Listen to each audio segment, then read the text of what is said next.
Imagine a battle of words where facts clash with excuses, where two opposing political titans go head-to-head and one utterly dominates the other. In this high-stakes showdown, only one can stand victorious. Who will it be?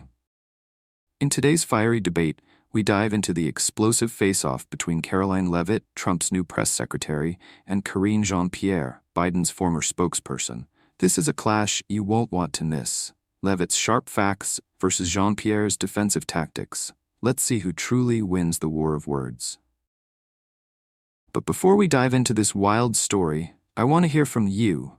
Comment down below. Where in the world are you watching from? Let's light up this comment section and see how far this channel's community reaches. The political arena was about to witness a battle unlike any other, and the stakes were high. The host of the American Pulse, the ever-energetic Jack Harper, welcomed the audience to a live debate that promised to shake the very foundations of the ongoing political discourse. On one side stood Karoline Leavitt, a rising star in the Trump administration, poised in a sharp navy suit, her eyes sharp and unflinching. On the other side, Karine Jean-Pierre, former White House press secretary under President Biden, in a soft gray outfit that seemed to reflect her nerves. The tension was palpable. The studio was electric, packed with a live audience eager to see two titans of political messaging go head-to-head. The bright lights beamed down on the contestants, and the crowd's anticipation hung thick in the air. MC Jack Harper, always the professional, began by setting the tone of the debate. Welcome to the American Pulse. Today we have two faces representing two opposing administrations. Leavitt for Trump, Jean-Pierre for Biden. Let's get started. And before Jack even finished, Leavitt was already leaning forward, eyes locked on the audience with a directness that immediately commanded attention. Jean-Pierre, on the other hand, tried to keep her cool, but her voice carried a firmness that hinted at the tension bubbling beneath the surface. Leavitt didn't hesitate. She dove straight into the fray, looking at the audience with unwavering confidence. "I'm here to tell the truth, not dodge like someone used to," she said, addressing Jean-Pierre directly, her words sharp and deliberate. Jean-Pierre's expression faltered for a moment, caught off guard by the boldness of Leavitt's opening remark. Before Jean-Pierre could gather her thoughts, Leavitt launched her first verbal assault. Trump is keeping his promises, deporting over 1,000 illegal immigrants in a single day, bringing nearly $1 trillion in investments, and negotiating for Panama to waive canal fees for U.S. Navy ships, Leavitt said, ticking off a list of Trump's key achievements. That's real leadership, not this weak, apologetic approach, where the border is left wide open and criminals get a free pass. If you cross the border illegally, you're a criminal and you'll be sent back. No questions asked. Unlike someone who stands there and says, "I don't have anything," when the people need answers. At this, Jean-Pierre flinched, her face reddening as Leavitt's words cut through the air. She tried to gather her composure, but her voice shook as she responded. "Are you referring to me? I don't dodge. Our administration worked very hard to address the border. I represent progressive values, protecting immigrants, protecting diversity," Jean-Pierre said, attempting to defend herself. Leavitt didn't miss a beat. She let out a light laugh, locking eyes with Jean-Pierre. "Progressive values?" she repeated, her voice dripping with disbelief. "Yo, let's talk about those progressive values." As the exchange escalated, it was clear this wasn't just a typical debate. This was a high-stakes battle of words, with each side throwing punches in the form of facts, accusations, and sharp jabs. It was common sense and conviction versus weak evasions, and the audience was hanging on every word. Leavitt had drawn first blood, but Jean-Pierre was trying to muster a comeback, top of form. The debate was intensifying as the two contenders squared off, each with their own vision of America's future. Jack Harper, the ever-enthusiastic host, was leaning in, clearly relishing the confrontation. He turned to Leavitt, eager to dig deeper. "Miss Leavitt, what is President Trump doing to bring America back to its golden era, as you've said?" Harper asked, his voice full of anticipation. Leavitt, without skipping a beat, smiled confidently at the audience before answering. She looked directly at them, her voice firm and clear. "Thank you, Jack. President Trump is doing exactly what he promised. He's keeping his word. He's deporting over 1,000 illegal immigrants in a single day, something the previous administration couldn't even dream of. He's bringing nearly $1 trillion in investments from domestic and foreign companies to revitalize our economy. And let's not forget his success in negotiating with Panama to waive canal fees for U.S. Navy ships. That's real leadership, Leavitt said, her voice cutting through the studio with the precision of a sword. She paused for a moment, making sure the weight of her words hit home. That's the kind of leadership America needs. Not this pitiful apologetic approach where we let the border become a free-for-all and criminals flood in unchecked. If you break the law and cross our border illegally, you're a criminal, and you should be sent back. That's what President Trump is doing. He's standing up for America's interests, unlike someone who stands there and says, "I don't have anything," when asked about the most important issue facing this country today, our border. As Leavitt finished, the room fell silent for a split second, and then the tension ramped up as the camera cut to Jean-Pierre. Her face was flushed, her eyes widening as she realized she had just been put on the defensive. Jean-Pierre tried to steady herself, but the cracks in her defense were already showing.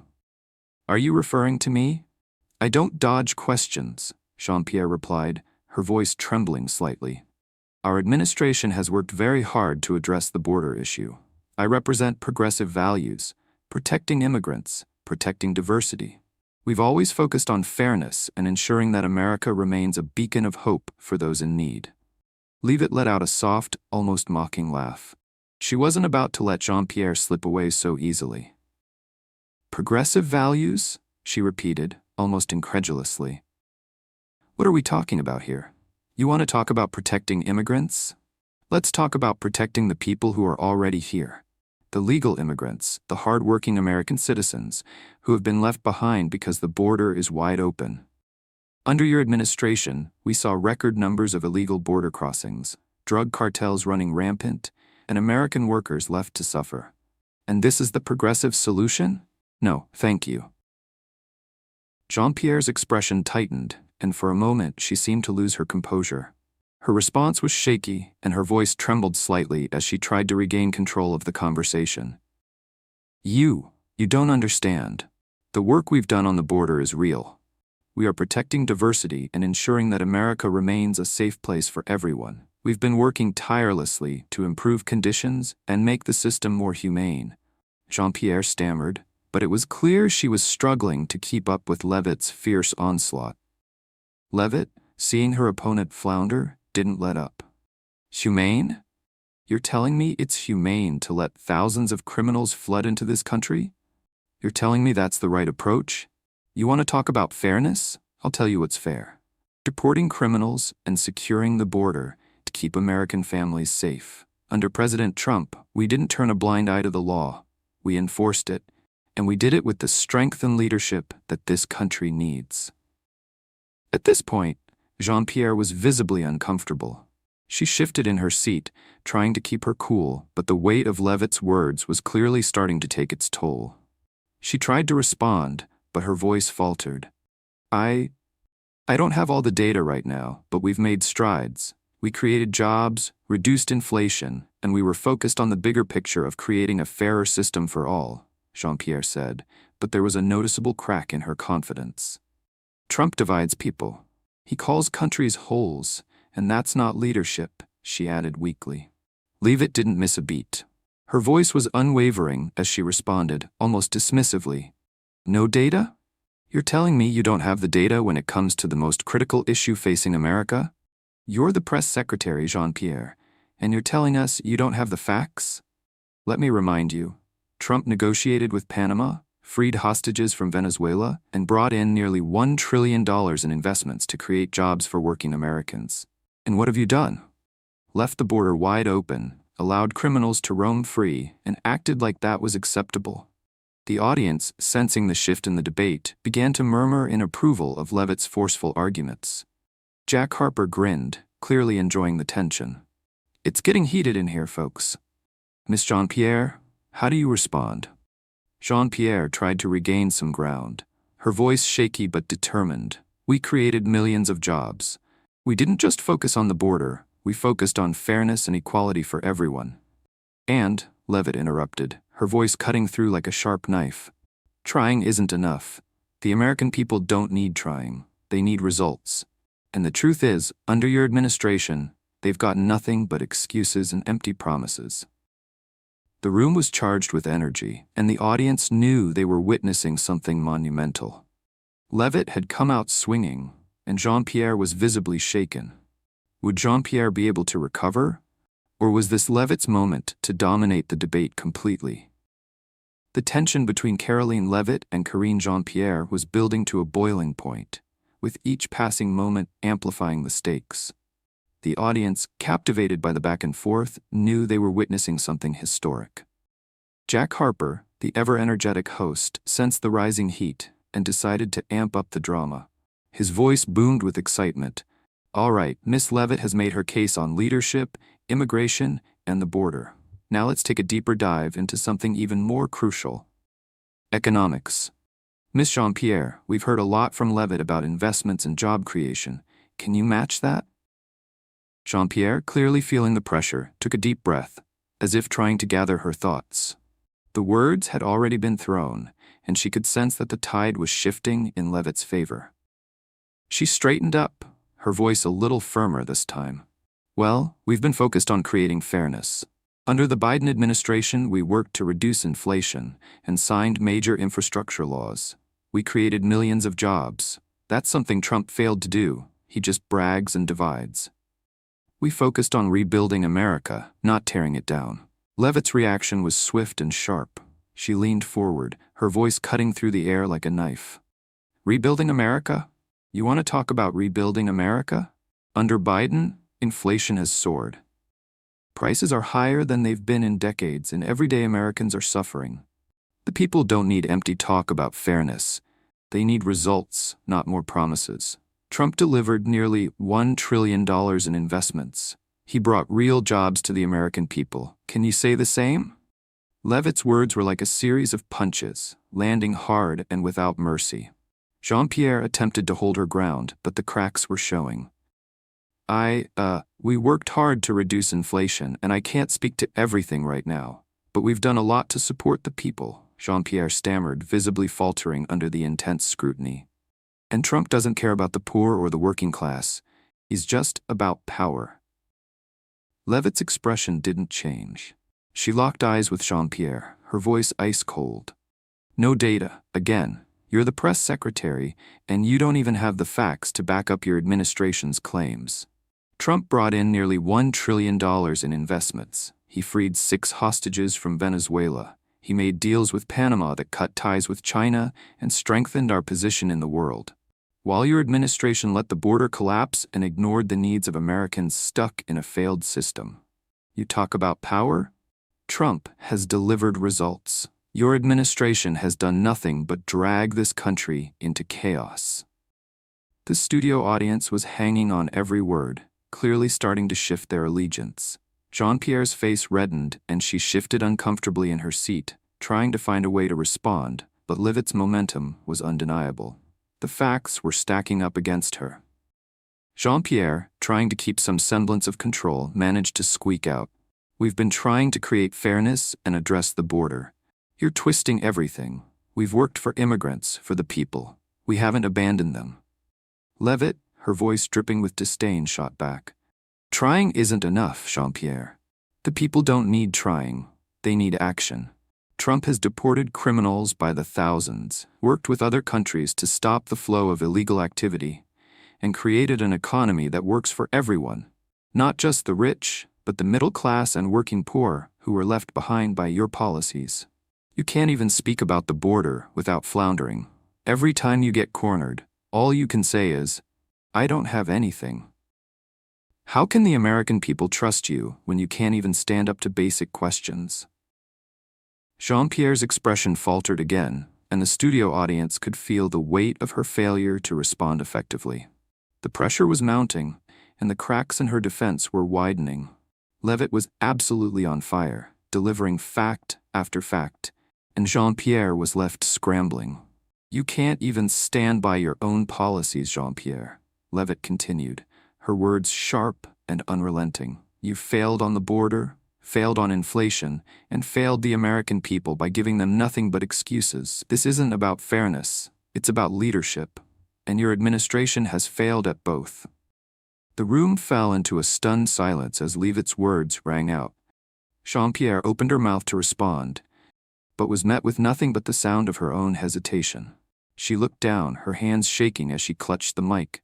The pressure of Leavitt's attack had her visibly rattled, and she had no real rebuttal. The audience, sensing the shift in power, began murmuring with approval of Leavitt's unflinching command of the debate. It was clear now.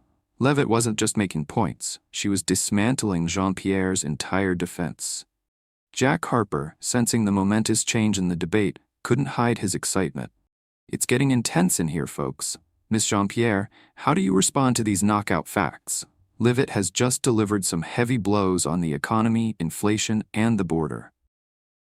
Jean-Pierre, visibly struggling to hold it together, took a deep breath and tried one more time to push back, but her voice wavered.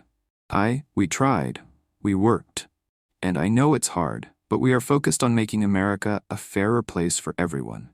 Leavitt's response was swift and powerful. "Tried isn't enough when people are suffering, Jean-Pierre. You've tried, and you've failed. Trump delivers results. You make excuses. The people know who's winning here." As Leavitt finished her statement, the studio audience erupted into applause. The tide had definitively turned in her favor. Jean-Pierre was reeling, unable to respond, while Leavitt stood firm, her eyes confident and unyielding. The audience knew it.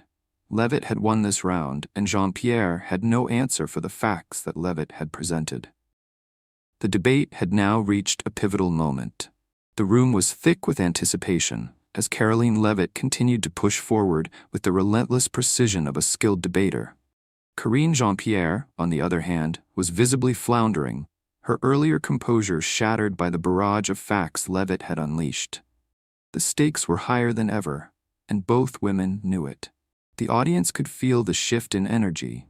Leavitt was dominating, and Jean-Pierre was struggling to keep up. Jack Harper, sensing the turning point, leaned in with his usual flair. "Wow, the energy in here is off the charts, folks.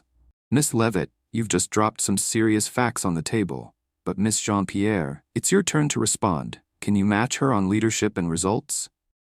Jean-Pierre looked like she was trying to regroup, taking a deep breath and forcing a smile. Her voice was shaky, but she did her best to hold her ground. "I'm not here to be humiliated," she began, trying to inject some defiance into her words. "Trump doesn't care about anyone but himself. We've been working hard to create a fairer America for everyone. For immigrants, for women, for people who need a voice." But Leavitt was having none of it. She cut Jean-Pierre off swiftly, her voice unwavering. "Humane? You're telling me it's humane to let thousands of criminals flood into this country? What's humane about leaving the border wide open and putting the safety of Americans in jeopardy? Your administration has done nothing but encourage lawlessness. You want to talk about fairness? Here's the truth. Trump deported over 1,000 criminals in a single day to keep America safe. That's leadership. Not letting our border become a free-for-all." Jean-Pierre flushed a deep red, clearly rattled by Leavitt's direct approach. Her face tightened, and her voice cracked as she responded. I'm not saying we've been perfect, but we've done a lot to address the needs of the people, and we are working to protect immigrants, protect diversity. We've signed major infrastructure bills and created millions of jobs. That's real progress." But Leavitt wasn't about to let Jean-Pierre's defense slip by unnoticed. She leaned forward, her eyes piercing through the camera. "Progress? Let's talk about progress. You've created millions of jobs. Under Biden's policies, inflation has skyrocketed. Families are struggling, gas prices are higher than they've ever been, and everything is more expensive. Is that the progress you're talking about? The people can't afford to live on promises. They need real solutions, not more excuses." Jean-Pierre tried to hold on to her composure, but the cracks were widening.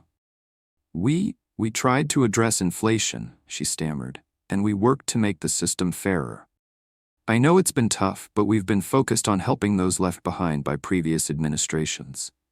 Leavitt wasn't letting up. "Tried," she repeated, her voice cutting through the air. "The people don't need trying. They need results.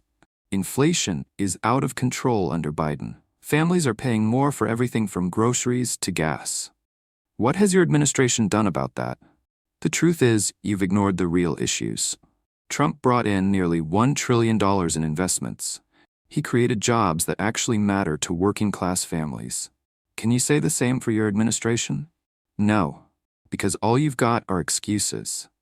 Jean-Pierre's voice trembled as she attempted to defend herself. We've been working on fairness. We've been working for immigrants, for those who don't have a voice, she said, her words shaky. I worked hard to represent those who needed help. Leavitt let out a small laugh, locking eyes with Jean-Pierre. Progressive values? You let criminals flood in while you talk about fairness? You let the border collapse, and now you're talking about protecting diversity. You know what matters to Americans? Safety. They don't want their neighborhoods overrun with crime. They want jobs, they want security, and they want a government that protects them, not one that dodges the hard questions. Jean-Pierre was visibly shaken now. Her voice, once firm, was cracking under the pressure. You're twisting the truth, she stammered. We've worked to make things better. We've signed bills, we've made investments, and we didn't ignore the people. We tried. Leavitt stood firm, her eyes narrowing as she locked onto Jean-Pierre. Trying isn't enough when people are in danger. Trump freed 6 hostages from Venezuela. Your administration let them rot. Trump deported criminals to keep Americans safe. What did your administration do? Nothing. Your border? Open. Your economy? Tanking. You don't get to sit here and pretend like you've done anything to fix it. You've tried and failed. The studio audience was starting to get louder, murmuring their approval of Leavitt's unrelenting argument. Jean-Pierre's face was flushed, her hands trembling as she clutched the microphone in front of her. The pressure was getting to her, and it was clear that she had no answer for Leavitt's barrage of facts and undeniable logic. Jack Harper, sensing the dramatic shift in the debate, raised his hand and gave a loud chuckle. It's getting hot in here, folks. Miss Jean-Pierre, I have to ask. How do you respond? Leavitt just dropped some serious facts. Can you keep up? Jean-Pierre's voice was faint, barely above a whisper. I tried. I don't know what else to say. She looked down, her voice faltering completely as she realized the weight of her situation. She had no answers to the facts Leavitt had presented. All she could do was repeat that her administration had tried, but that was becoming less and less convincing to the audience. Leavitt's response came swiftly and decisively. Nothing to say? That's your answer? When you're asked about the border, about inflation, about Hunter Biden, and all you can say is, I don't have anything? No, Jean-Pierre. That's not good enough. The American people want results, not excuses. The audience erupted into applause, sensing the undeniable power of Leavitt's closing statement. Jean-Pierre sat down, visibly defeated, her face buried in her hands as the weight of her loss settled in. Jack Harper, clearly in awe of Leavitt's performance, raised his hands in mock disbelief. Wow, folks. Miss Leavitt just landed a knockout punch. What a performance. I've never seen a debate like this. The crowd was buzzing with excitement, fully aware that Karoline Leavitt had not only defended Trump's record, but had completely dominated Karine Jean-Pierre with a combination of sharp facts, strong leadership, and an unshakable confidence. This was more than just a debate. It was a clear statement of who had the vision and the strength to lead. By this point, the debate had turned into a high-octane battle, with the audience on the edge of their seats and the stakes higher than ever. Karoline Leavitt had effectively dismantled Karine Jean-Pierre's defenses on leadership, immigration, and the economy. With every punch Leavitt delivered, Jean-Pierre seemed to retreat further, unable to mount a solid counterattack. The momentum was squarely in Leavitt's corner, and she wasn't about to let up now. Jack Harper, sensing that the tide had fully shifted, leaned forward with a broad grin. Wow, Miss Leavitt, you've been dominating the conversation. But Miss Jean-Pierre, can you get back in this fight? The floor is yours. Jean-Pierre took a shaky breath, trying to steady herself, but it was clear that she was losing control. The earlier confidence she had shown had all but evaporated. I worked hard for the people, she began, her voice faltering. We've been fighting for fairness, for immigrants, and for those left behind by the previous administration. Leavitt didn't even flinch. She responded with unrelenting precision. Fairness? Let's talk about fairness, Jean-Pierre. You let 10,000 illegal crossings a day become the norm. You let criminals pour into this country, and you call that fairness? Trump deported over 1,000 criminals in a single day to keep Americans safe. He did real work to protect the citizens of this country, while your administration turned a blind eye to the chaos at the border. Jean-Pierre's face flushed crimson as she heard the crowd's murmurs of agreement with Leavitt's statement. She tried to push back. That's not fair. We've been working to protect immigrants, to provide safety to those who need it. Jean-Pierre stammered. We focused on rebuilding this country, passing infrastructure bills that will change the future. Leavitt's laugh was dry and sharp. Rebuilding? If that's rebuilding, then America is in serious trouble. You've created record inflation, skyrocketing prices, and millions of struggling families who are still feeling the impact of your failed policies.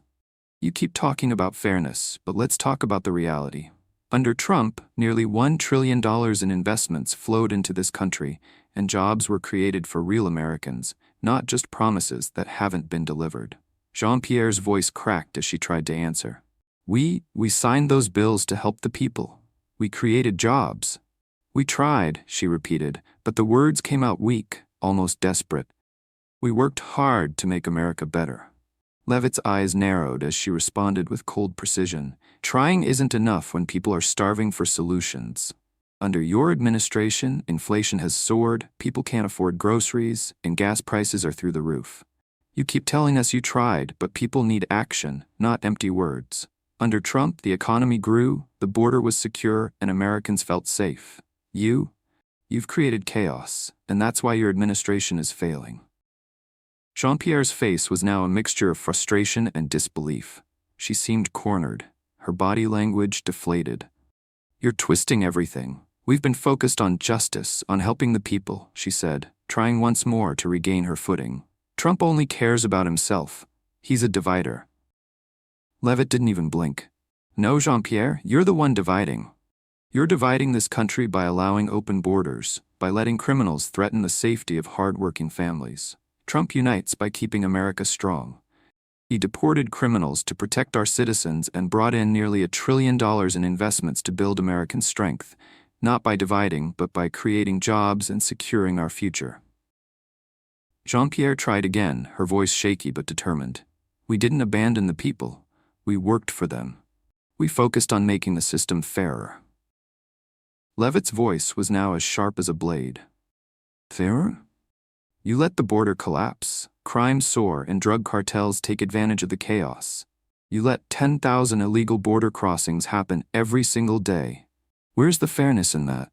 You're failing the American people by ignoring the basic issues. Trump made sure to protect every American, not just those who crossed the border illegally, but those who were already here, who needed jobs, who needed safety. You're just giving excuses. The room was electric now, the audience clearly more in Leavitt's corner. Jean-Pierre shifted uneasily in her seat, unable to meet Leavitt's unyielding gaze. Her voice had become a whisper. I don't know what else to say. We've tried. I worked hard. I represented the people. Leavitt, standing tall and unwavering, shot back with cold clarity. Tried? When you don't have the data, when you can't answer the tough questions, what good is trying? Trump didn't just try. He delivered results. 6 hostages freed from Venezuela. $1 trillion in investments. You don't have any of that. You only have I don't have anything when people need answers.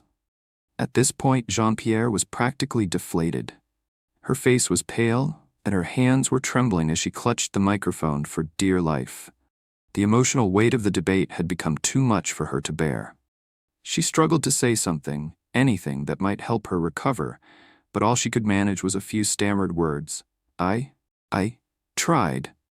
Leavitt, having made her point clear, let out a small but confident smile. Nothing to say? Well, that's been the story all night. No answers, no leadership, just more chaos. Jack Harper, ever the master of ceremonies, raised his hands in mock shock as the audience erupted into applause. Well, folks, I think we have our winner here. Leavitt came in swinging, and Jean-Pierre just couldn't keep up. It's not just about being heard. It's about having the facts, and Miss Leavitt has certainly delivered them tonight. The applause only grew louder as Jean-Pierre sat in stunned silence, her face covered with her hands. The moment was unmistakable. Leavitt had landed the knockout punch. The battle between Karoline Leavitt and Karine Jean-Pierre had reached a fever pitch. The audience, already electrified by Leavitt's relentless barrage of facts, was now fully captivated by the unfolding spectacle. Every word Leavitt spoke seemed to cut through the tension, while Jean-Pierre, once the confident spokesperson for the Biden administration, was now visibly shaken. The debate was no longer a simple exchange of political views. It was a war of words where one side was clearly emerging victorious. Jack Harper, the ever-enthusiastic host, could barely contain his excitement.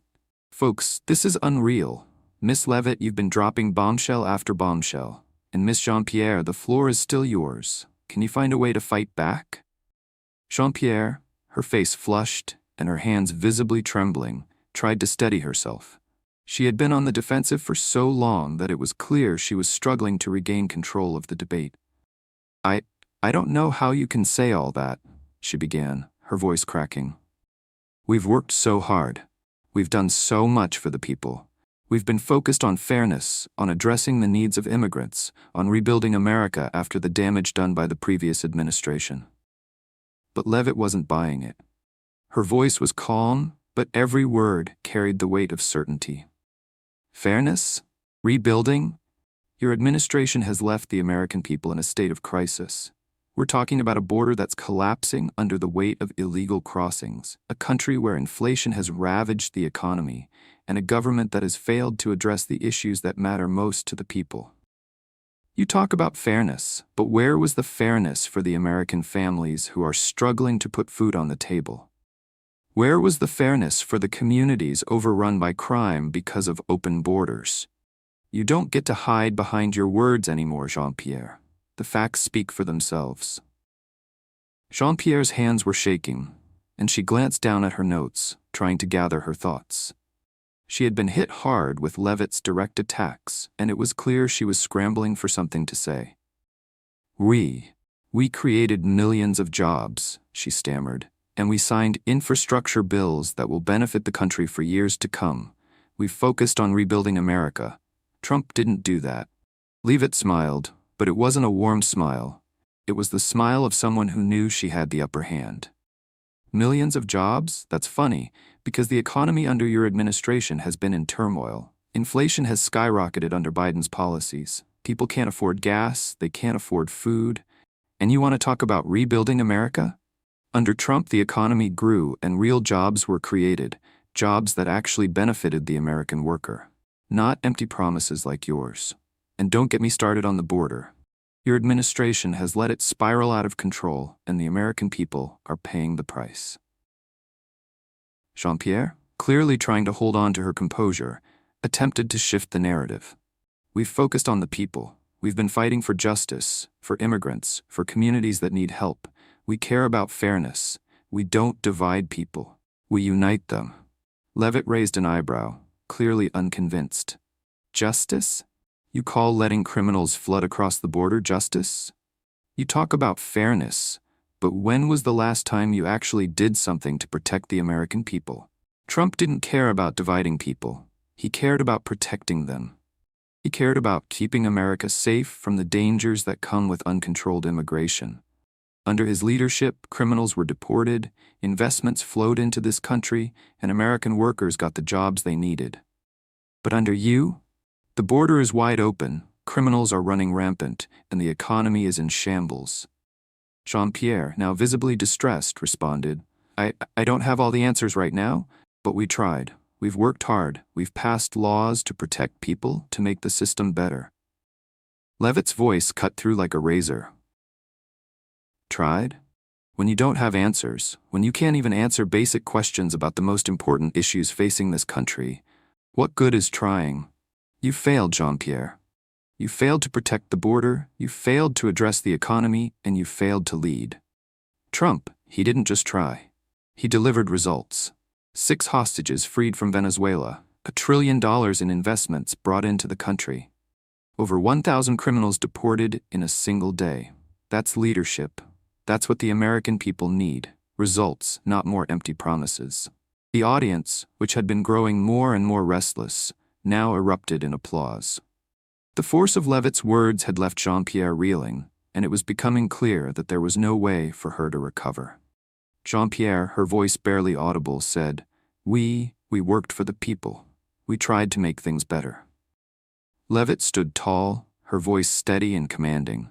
"Trying isn't enough. The American people need results, and you've failed to deliver. You've let the border collapse, you've let inflation destroy families, and you've let criminals threaten the safety of Americans. What have you actually done, Jean-Pierre? What results can you point to?"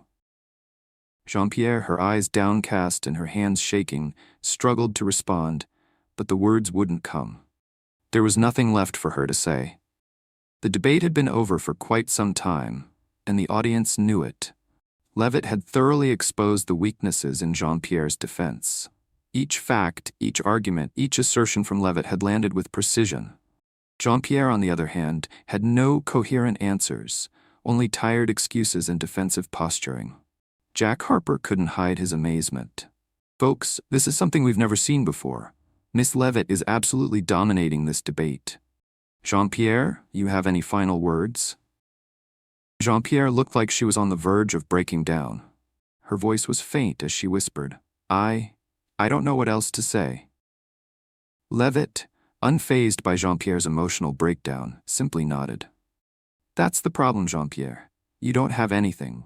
That's why Trump's the one leading America to victory, and that's why the American people are going to choose him over the chaos you left behind."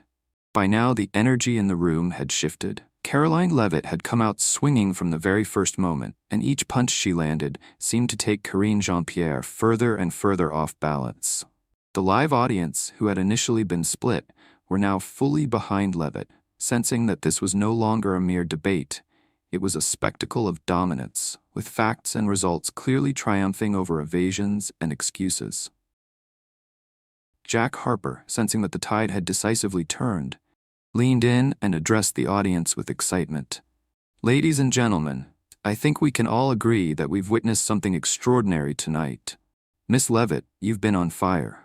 But Miss Jean-Pierre, do you have any final response? Can you pull something out of the hat here?" Jean-Pierre, clearly rattled, tried to collect herself. Her face was flushed, her hands trembling as she clutched the microphone. I'm not here to be humiliated," she began, her voice faint, betraying the nerves she could no longer hide. "I worked hard to represent the people. I care about immigrants, I care about fairness, and I've fought to give those left behind a voice. It's not about dividing, it's about fairness and justice for all." But Leavitt, who had already taken Jean-Pierre to task on her evasions, was having none of it. She cut Jean-Pierre off with cold precision. "Fairness? Justice? You want to talk about fairness while your administration allowed criminals to flood across the border unchecked? You want to talk about justice when Americans, legal immigrants, and even children are at risk because of your policies? You failed, Jean-Pierre. You failed the American people." The crowd, which had been largely silent up to this point, began murmuring their approval. Leavitt's arguments were hitting harder than ever, and Jean-Pierre, visibly shaken, was struggling to hold on to any shred of control. Leavitt pressed on, her voice unwavering. "I don't care about your progressive values when the border is a mess, when illegal crossings happen every single day, and when people are dying because of the lawlessness your administration has allowed. You say you're fighting for immigrants? What about fighting for legal immigrants who are being left behind by your open border policies?" Jean-Pierre tried to respond, but her voice cracked. We have been working for immigrants, for social justice. We've been fighting for people who don't have a voice," she sputtered, her words nearly incoherent with emotion. "We fought to protect those without power. We've tried to make things better." Leavitt wasn't backing down. "Tried? You can't keep saying we tried while people suffer. You talk about protecting immigrants, but what about the people already here, the working class, the families, the children? You can't protect them if the border's wide open. You can't protect them if you let gangs, drug cartels, and criminals run rampant. You can't protect them if you only stand up for people who are illegally entering the country while leaving the American citizens behind. Trump didn't just try, he took action. He deported over 1,000 criminals in a single day. He secured the border and made America safer. What did you do? You let the floodgates open, and the chaos follow. Jean-Pierre's eyes were wide now, and her hands were visibly shaking. She was on the verge of breaking down, but she tried once more to muster a defense. We created millions of jobs. We focused on building a fairer America. We didn't focus on dividing people. We focused on rebuilding. Leavitt's laugh was soft, but full of conviction. Rebuilding? You've destroyed this country. Inflation has soared, prices have skyrocketed, and Americans are paying the price for your administration's failure. Your rebuilding has been a disaster. Under Trump, we saw real economic growth. Nearly $1 trillion in investments, millions of jobs created, businesses booming. Under you, the economy is in free fall. You've done nothing but make excuses. Jean-Pierre, unable to keep up with Leavitt's barrage of facts, resorted to repeating her earlier defenses. We've worked hard. We created jobs. We've been focused on fairness for everyone. Leavitt, with her patience all but gone, leaned in and shot back. You talk about fairness? You want to preach fairness while illegal immigrants flood across the border, while drugs and violent criminals pour into our streets, and while law-abiding American citizens suffer? No, Jean-Pierre, that's not fairness. That's failure. You say you created jobs, yet the American people are still struggling. People can't afford food, they can't afford gas. You've created chaos, not solutions. The audience, now fully engaged, began applauding. Leavitt's clear, unwavering stance was in stark contrast to Jean-Pierre's fumbling and evasions. Jean-Pierre, her voice cracking under the pressure, mumbled, I just don't have all the data right now, but we've been trying. Leavitt didn't let her off the hook. You don't have the data? You're the press secretary. You don't have anything to back up your claims? You want to talk about fairness, but you don't have a single shred of evidence to prove your policies are working. All you've got are excuses. The people want results, and Trump delivered results.